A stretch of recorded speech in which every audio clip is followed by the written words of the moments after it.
The government announced that more people have jobs. Good news, right? The stock market responded by setting $400 billion on fire. The S&P 500 had its worst day of the year, because employment was too good.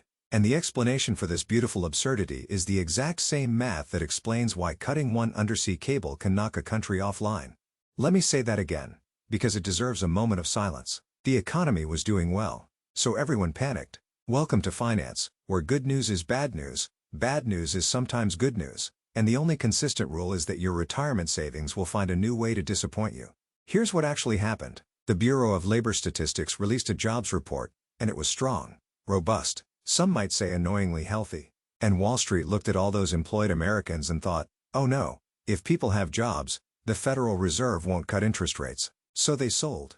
The S&P fell 2.6%. Nvidia dropped 6.2%. Broadcom fell 7.9%. Micron cratered 13.3%. The Nasdaq lost 4%. One number. Hundreds of stocks. The obvious question is, how does a single data point knock over the entire market like a row of very expensive dominoes? And the answer isn't economics. It's geometry.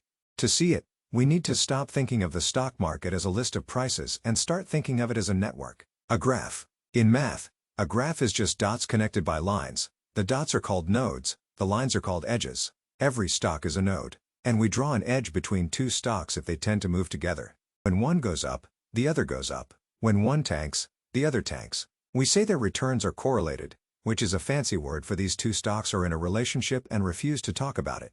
Now, when you actually draw the S&P 500 this way, something gorgeous happens. The graph isn't random spaghetti. It clumps. Tech stocks cluster together over here. Energy stocks huddle in their own corner. Banks form a little banker clique, presumably discussing yacht maintenance. The market has structure. The way a high school cafeteria has structure, you can tell the geometry of the room just by who's sitting with whom.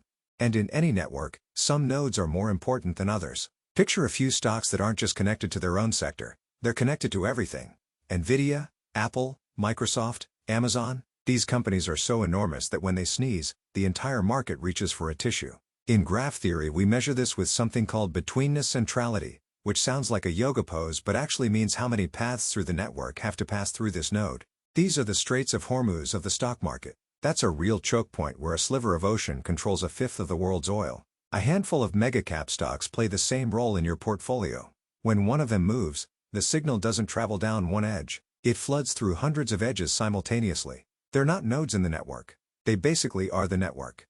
So now let's watch the cascade in slow motion, because it's genuinely elegant the way a car crash is elegant.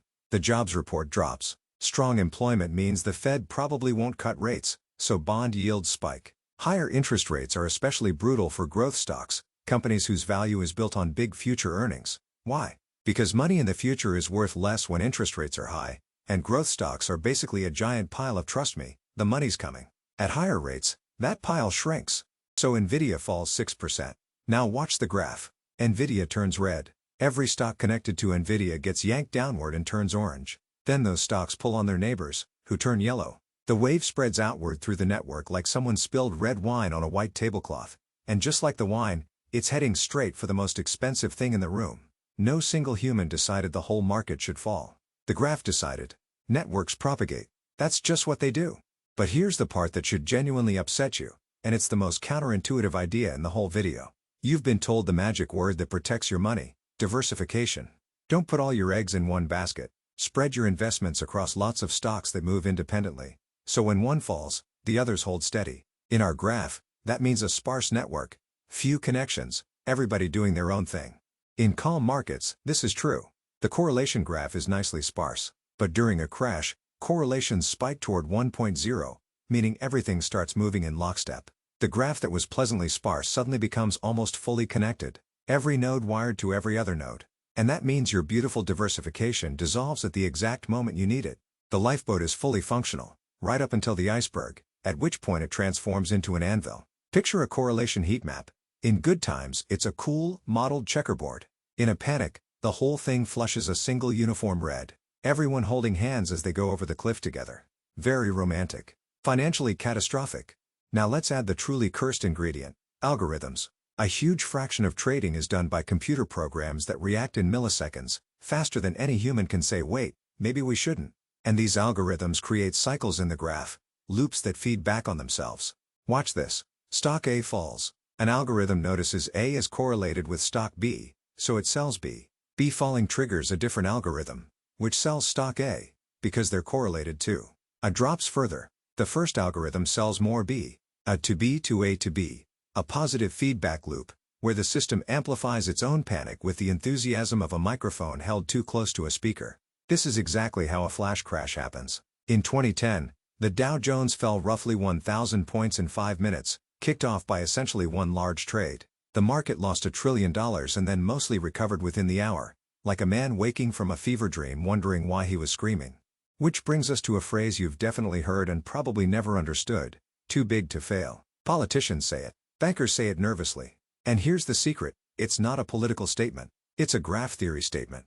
A bank is too big to fail when its node has so many connections, such high centrality, that removing it would tear the graph apart. There's a concept in network math called a min-cut, the small set of edges or nodes you'd have to sever to split a connected network into disconnected pieces. In 2008, Lay Moon Brothers was a min-cut node. It was woven so deeply into the financial web that when it collapsed, it didn't just vanish quietly. It severed the connections holding everyone else together, and the entire network fragmented.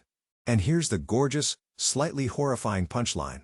That min-cut math? It is identical to the math that explains why cutting a few undersea cables can knock a country off the internet.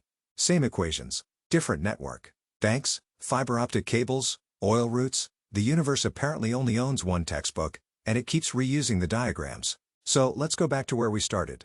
One jobs report. One number, saying people have jobs. $400 billion. Gone. Not because the market is irrational, though it absolutely is, but because the market is a network. And networks propagate. They cluster, they cascade, they form feedback loops, and they fall apart at their min-cut. The same math that sets your gas price and the same math that delivers this video to your screen also governs your 401k. It's all the same graph. You're just a node in it.